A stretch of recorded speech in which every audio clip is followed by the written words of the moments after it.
It feels good to be back. I went so hell as always.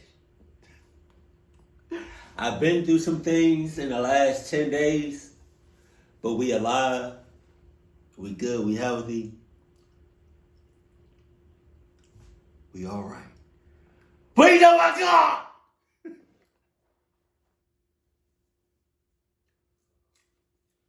I missed a whole lot of shit. Let's go. Sup, though. Battery low.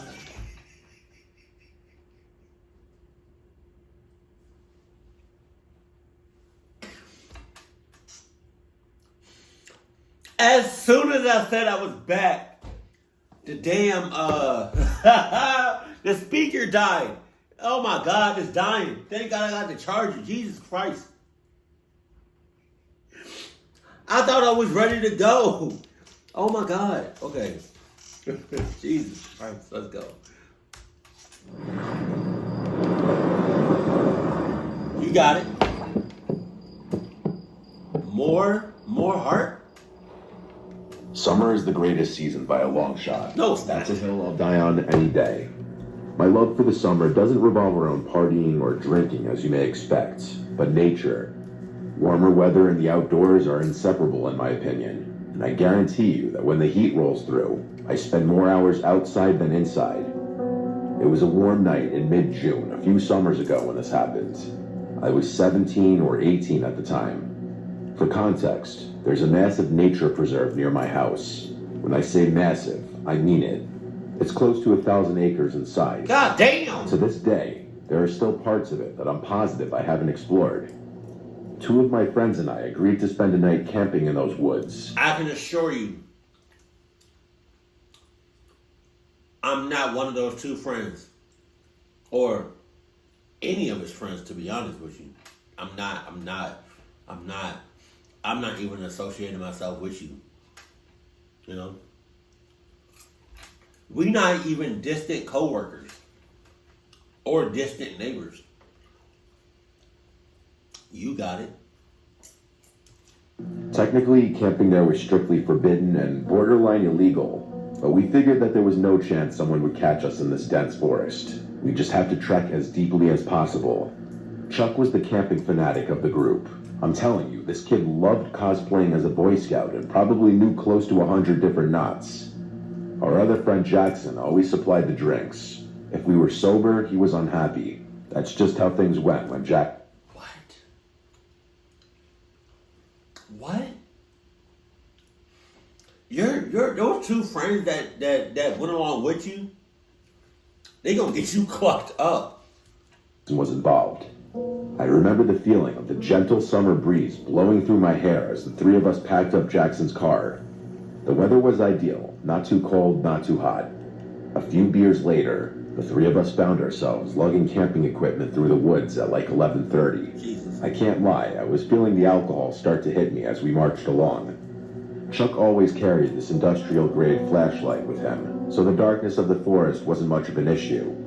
As much as I enjoyed the outdoors, though, traversing through thick woods at this hour was a bit creepy, even with Chuck's flashlight on hand. After close to half an hour of straight walking, the three of us found ourselves in a small, flat clearing that was an ideal spot to set up camp.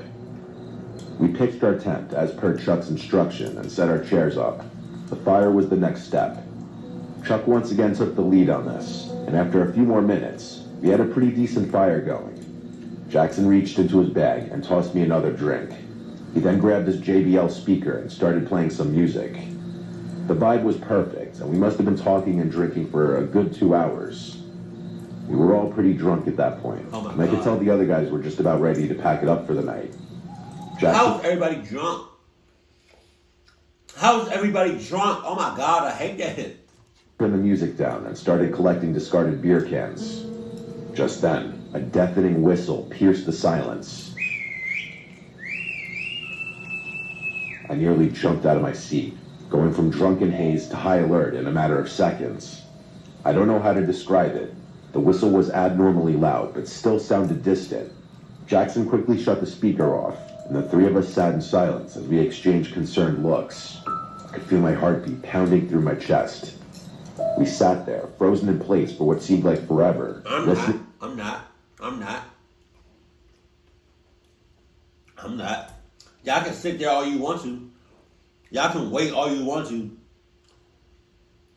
I'm out of there.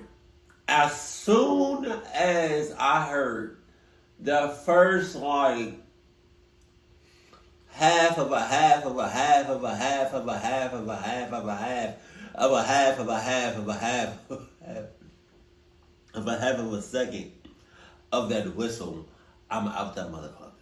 Clock is you talking about? Intently to our surroundings, but there was nothing. It almost seemed quieter now than it had when we first got there, like eerily quiet. Not even the normal wood sounds you come to anticipate. I used that time to play my memory of the whistle back in my head. It definitely wasn't an animal's noise. The best way I can describe it is a standard whistle you'd hear at a ballpark. Chuck finally broke the silence, quietly urging us to pack up and leave. Jackson and I disagreed with that plan, though. We might risk encountering whoever made the noise, which I was beyond terrified of. It was past 3 a.m. at this point. An encounter this late would only mean trouble.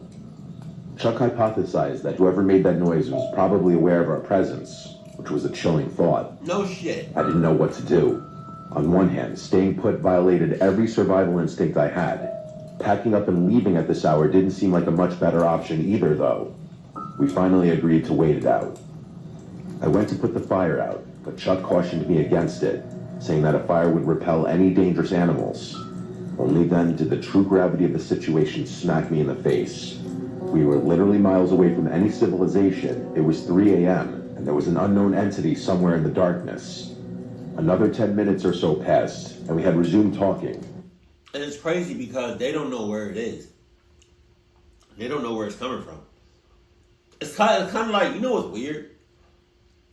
Hearing an ambulance. Ambulance. How you say it? I feel like I'm saying it wrong. Ambulance. Y'all know what I'm talking about. Hearing those trucks, cause they kind of sound surround sound, and so it's weird because when you hear the ambulance coming, you hear them sirens. Unless you different, I lie to you not. I hear those sirens.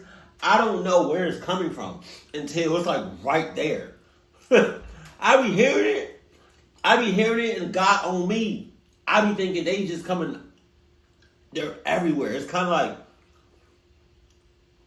I don't know how they do it. It's like surround sound, but it's. I don't know how they do that.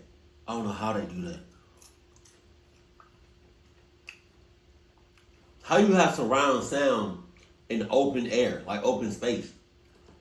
Like, I get it, it's in a movie theater, and it's like, you know what I mean? You're in a closed space. But how you have surround sound everywhere, like, outside? Like, I don't know. But at a much lower volume with no music. I don't think any of us felt safe going to sleep just yet, though. And then, out of the corner of my eye, I saw it. Something small flew over the darkness of Jackson's shoulder and landed directly in the fire. It was a firecracker. I screamed bloody murder as it started sparkling in the fire, and Chuck cursed as he sprung up out of his chair and bolted into the darkness. Jackson and I scrambled to follow. I would have done the same shit. Cluck everybody here. Oh! I could just see him doing that, like, y'all just chilling. Something goes in the fire. Ha! Boom, boom, boom, boom, boom, boom, boom. Leaving all of our stuff behind. We caught up with Chuck, whose flashlight was beaming wildly through the woods as he frantically sprinted. We ran until we couldn't anymore, and Jackson keeled over and threw up. Chuck shut the light off, and the three of us stood there, panting, trying to figure out if we were being followed. To my surprise, it didn't seem like anyone followed us. I don't think I've ever been so afraid, though. Why in the world would someone have done that? We needed to figure out what to do. Why do you think you cluck ass? Jackson wanted to just find our way out of the woods and never come back, but Chuck was reluctant to leave all of his camping gear behind. Plus, he reminded us the fire was still active. I was dumbfounded. How could he be concerned with forest fires after what had just happened? It's a forest fire.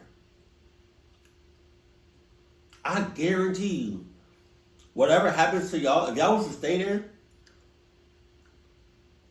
whatever happened to y'all,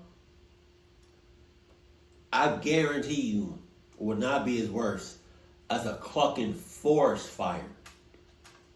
It's a forest fire. What? What? Eventually, I agreed with Chuck that we should at least check on the site. After all, no one had actually chased us. So there was a slight possibility that whoever threw that firecracker was just playing a cruel prank. Chuck was a navigational expert and was actually able to retrace our footsteps. I could make out the glow of the fire as we quietly approached. Before I could get any closer, though, Jackson put a hand in front of me and pointed with a horrified look on his face. I strained my eyes to make out the sight in the distance. What I saw is probably the most terrifying thing I'd ever laid eyes on. What happened? There were 3 people sitting motionlessly in our chairs like statues. The one whose face I could see looked lifeless and his mouth was hung open. I was afraid to move. What were they even doing? I thought, realizing that they weren't even talking. This was not normal. The 3 of us watched for a little while longer before deciding to back off.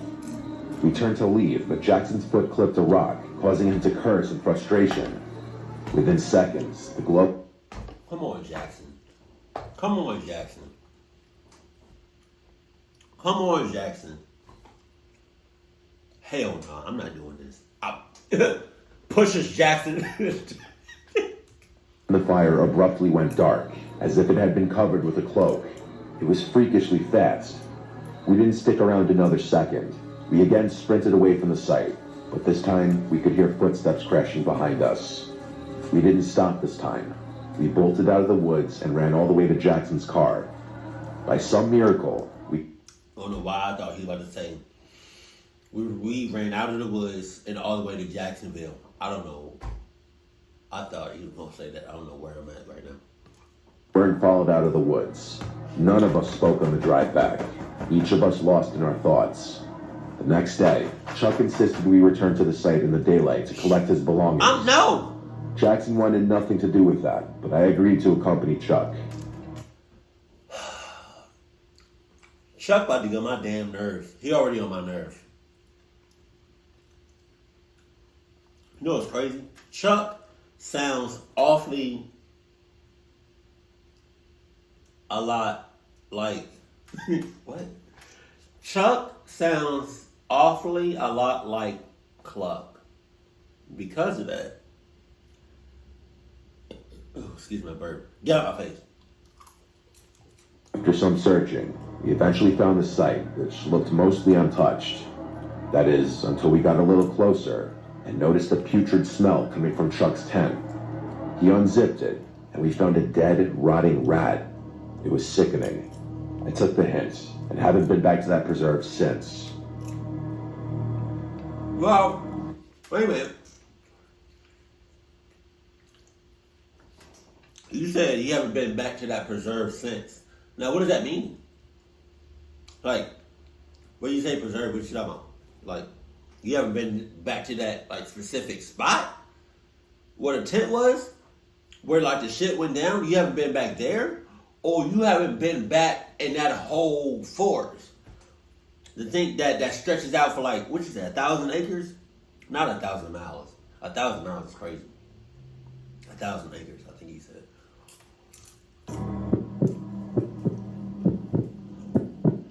Bryson, what's up? This ongoing issue started about a month ago, but let me provide some context first. I'm 24 years old and I live with my parents. Right. My family is not well off and never has been. Right. And pretty much all the money I make goes into supporting the household. I was about to say that. You better be doing something in the house. Don't be just moving off your peoples. I was about to get real mad. My relationship with my parents is not the best. We bicker quite often. Whenever I'm not working or hanging with friends, I tend to stick to myself. I don't want to write a hard luck story or anything like that, but I've had it tough growing up. Fitness has always been my go-to escape. I see it as a healthy way to get my mind off personal burdens, while also providing a good excuse to leave the house. There's a park about a 10-minute drive from my house that has a workout facility, with bars for pull-ups, dips, and other calisthenic exercises. It's an outside one? During the summer months, I'd like to go there. It's an outside gym? It's an outside? Like, what you... I never understood those. How does that work? How do outside gyms work? Like, do you have like security and like? How do you know who checked in, who checked out? Like, how you know it's not a random person? What about like the weather conditions and stuff like? I'm good. I want no outside gym. That seems like a lot of maintenance. I'm good. Work out as nature helps calm my mind. I like to go at nighttime because since it's a public park, it tends to get busy during the day. So one night, while my parents were arguing, I decided to slip out of the house to go work out. It was an extremely hot... What do you mean slip out the house? You're 24 years old. You 24, what you mean slip out the house? You 24 years old, what? What? And you contributing to the house. You working. What do you mean slip out the house? You got a curfew or something? What? Summer night, probably 85 degrees. I remember breathing in the humid air as I walked from my doorstep to the beat-up white Corolla sitting in our driveway. I started the rickety engine and rolled down the windows as the warm summer breeze flowed through my hair. I arrived at the park and exited my car. I was the only car in the lot. It was probably 10 or 11 p.m. The park was completely empty at this time. The beautiful scenery mixed with the steamy air. Sometimes I've never been to a public park, a public gym. Well, I've never been to a outside public gym. And if it's something like this literally looks like it's just open for everybody at all times. It don't look like you have a membership or anything. I don't know. Create a soothing atmosphere, which is another reason why I like this park so much. It sits on top of a hill that overlooks the downtown area of my city, which always adds pleasant and sentimental emotions to my evenings. Oh, yeah? Anyway, I started a set on the pull-up bar. I wasn't really counting the repetitions. When I work out, I just do it till failure, then take a break and do it a couple more times. It was somewhere between my sets when I took a break to loosen up my arms. Before I got back on the bar, though, an indescribable feeling came over me, and a subconscious urge forced me to turn my head around. Standing literally a foot away from my face was a tall, beaten-looking man. I actually screamed and jumped like 5 feet back. He let out a raunchy, boisterous laugh and apologized, saying he didn't mean to scare me. Yes, he did. Yes, he did. Yes, he did. Yes, he did. Yes, he did. Because if he didn't mean to scare you, he would have said something.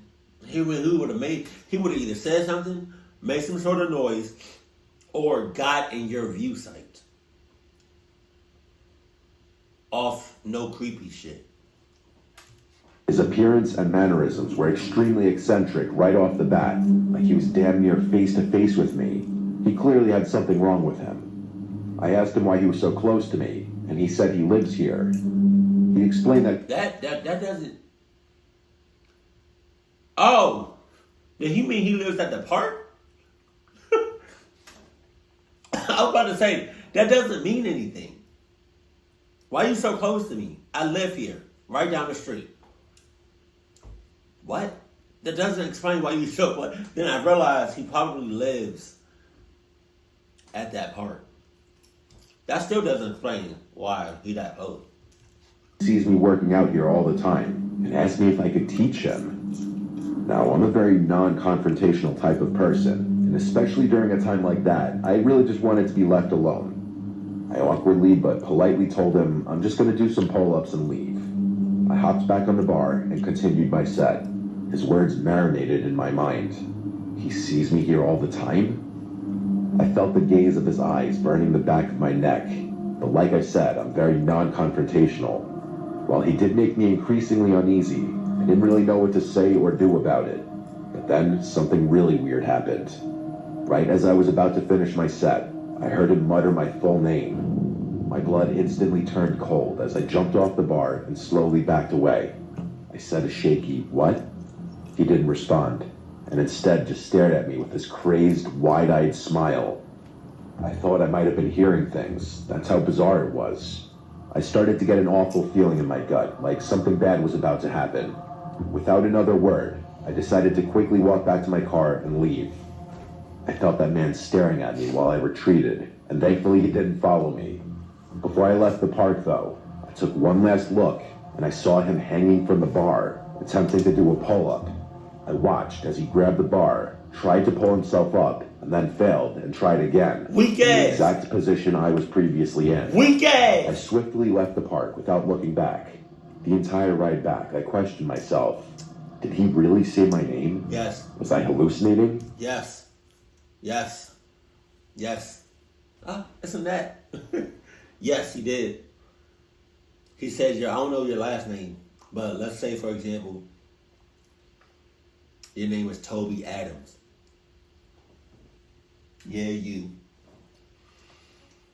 And he was behind you. He said, Toby Adams. You know what he said. Talking about what? What'd you say? I tried to forget about it, and eventually I did. Nah. You don't forget nothing like that. You don't forget nothing like that. This whole situation, you do not forget nothing like that. Especially when a random ass person knows your first and last name. You don't forget nothing like that. I woke up early the next day to get to work. I work construction and I have to wake up very early before my parents. So I was the first one to notice the unmarked envelope sitting at my front door. It was addressed to me. I picked it up and figured I'd read whatever was inside whenever I had the chance. It was another sweltering hot summer day, and I took my lunch break early to cool down. I sat in my car while eating my pre-made sandwich and decided to open the envelope.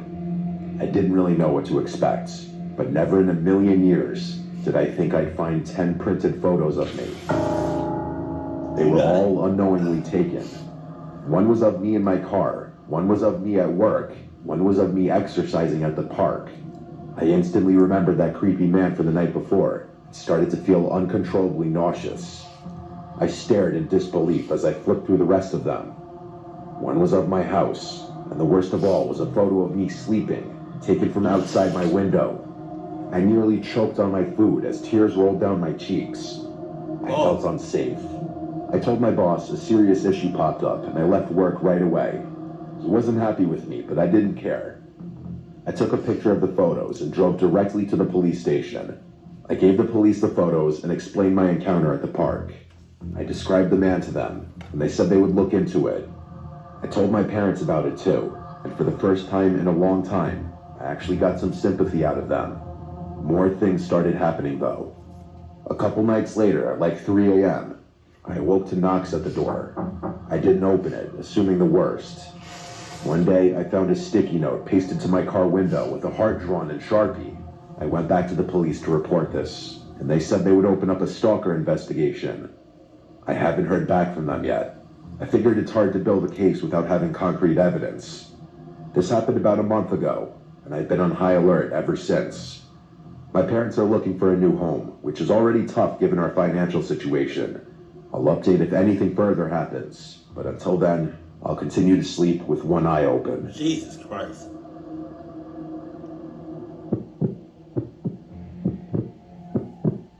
I don't know how to say that name.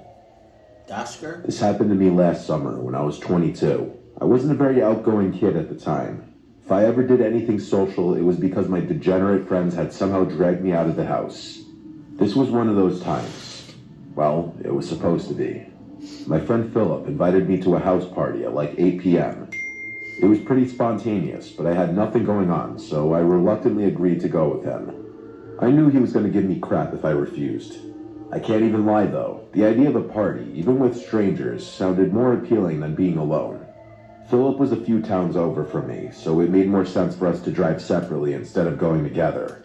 He gave me the Addy and I was on my way. Maybe it's just because I'm old. I'm 31. But I hate when people use the word Addy. Oh my God.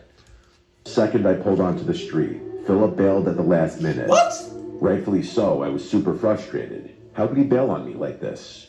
There I was, feeling like a complete idiot outside a stranger's house. Annoyed but determined not to waste the night, I decided to go in. Drove all the way here, I thought. Might as well go inside. No, alright, yeah. Go inside. Go inside, but be high alert. Keep your shits high as hell.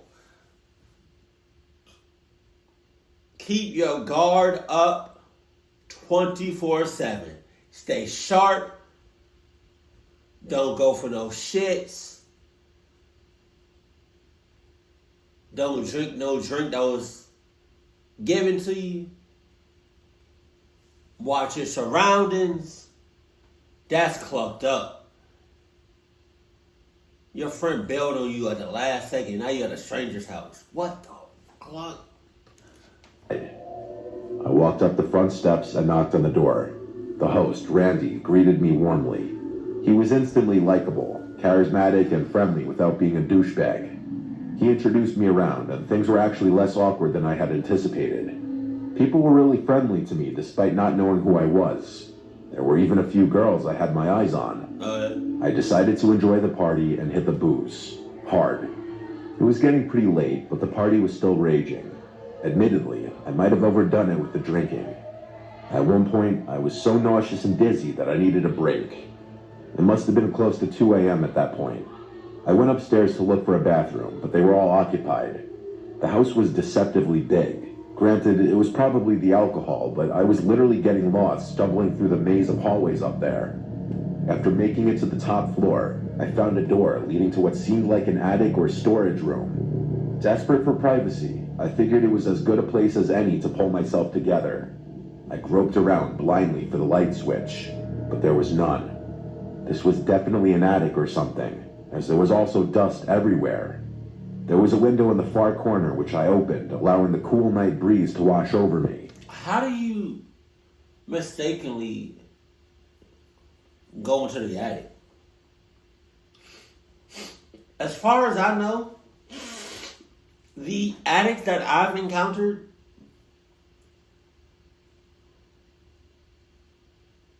you have it like, they have a string, and it's like a door on the ceiling, and that you pull it. Those are the only ones that I know about. But then again, I haven't had a lot of experience with attics, so I don't know. I'm just saying. I feel like you don't just stumble, like randomly come across an attic. I feel like you have to go through a lot to get to an attic. There was a solid minute there where I was seriously considering throwing up onto the roof. The breeze somewhat cured my nausea though, so I just kept my head hung out of the window. It was dark outside, and the quiet was a refreshing contrast to the boisterous chaos downstairs. Sometimes all you need to restore your state of mind is a gentle breeze and some peace and quiet. Oh yeah? Just as I was about to close the window and head back, I heard a faint noise. Footsteps on the roof shingles. That didn't make any sense though. Was I going crazy? Curious, I climbed out onto the roof. You're In drunk. all honesty, there was probably a 0% chance I would have done that if I had been sober. I slowly stood up and looked around. In the moonlight, I saw something terrifying. There were two masked figures with bags emerging from another window. It dawned on me. Randy's house was being robbed. I started panicking. Should I shout? Confront them? Then a more pressing question hit me. What if they were armed? In my clumsy state of disbelief, I slipped and scuffed one of the shingles pretty loudly. One of the burglars heard it and jolted his head in my direction. Our eyes briefly met, and I froze. He nudged his partner, and the two of them quickly started making their way across the roof. Adrenaline surged through me. I couldn't let them get away. Randy had been so welcoming, and I felt a surge of loyalty. I decided to act. I quietly followed the burglars across the roof, keeping a safe distance. They headed towards a sloping part of the roof for an easier escape. Whole time he drunk. Whole time he drunk. As they climbed down, I pulled out my phone to dial 911, but fumbled in my drunken state, dropping it. The phone clattered loudly and the burglars turned sharply. "Who's there?" one of them hissed. Heart pounding, I ducked and scanned my surroundings, spotting a loose roof shingle. Without thinking, I grabbed it and hurled it towards them. It missed, but the noise startled them, causing one to lose his footing. He tumbled down the roof, crashing into the gutter before falling to the ground. The other burglar, now panicked, leaped to a neighboring tree and scrambled down. I rushed to the edge of the roof and saw the fallen burglar, groaning on the ground. I needed to alert everyone. As I turned to head back, I heard sirens. Someone else must have called the cops. I stumbled back into the attic room and made my way downstairs, trying to appear calm. The party was still in full swing, oblivious to the drama outside. I found Randy laughing and chatting with guests. "Randy, you need to call the police. There's been a robbery. I saw the burglars on the roof," I said. Randy's face turned from amusement to shock. "Are you serious?" he said. As he hurried to make the call, I explained what happened. The party mood shifted from celebration to concern. Apparently, one of Randy's neighbors had coincidentally already called the police to file a noise complaint, which was an incredibly ironic turn of good fortune. When they arrived, I recounted my story, leading them to the injured burglar. The man was arrested, but his partner had fled. The party ended abruptly. People started scattering, and the lights got flipped on. I tried my best to act sober, but even after all that happened, I was still stumbling a bit. Randy thanked me profusely, still in disbelief. As for me, I was just glad I could help, despite the bizarre and terrifying circumstances. Looking back, I still can't really explain why the burglars would have chosen a house having a party to rob, but maybe they had prior knowledge of the house and knew no one would be upstairs. I figured that would be the end of the story, but fast forward a few months, I've got quite the update. I was playing video games at Philip's house one night when he got a call from Randy, who invited us over for a few beers. Up until that point, I hadn't actually realized the two of them were that close. The first thing I noticed when I pulled up to Randy's house was the front door and every window in sight were completely different. Was I not remembering his house right? I could have sworn the windows and the front door had been white, but they were all gray and much more heavy-duty looking. Randy waved us in and we went down to his basement. We cracked a few beers and started playing a game of pool. To my surprise, he actually recognized me from the party and thanked me again for my trouble. What he told us was actually crazy, though. Apparently, the burglar the police caught that night refused to snitch on his partner and was currently serving a lengthy prison sentence. The police hadn't been able to get any leads into catching the other guy, though. Randy told us that not even a week after the incident happened, his family started receiving threatening letters from an unknown sender, some of which included pictures of Randy and his family members. Obviously, they reported these occurrences, but the police had no real leads. A month after that, Randy's mom noticed a suspicious vehicle circling the house at like 1 a.m. And a few days later, Randy's dad claimed that things in their backyard had been gone through and moved around.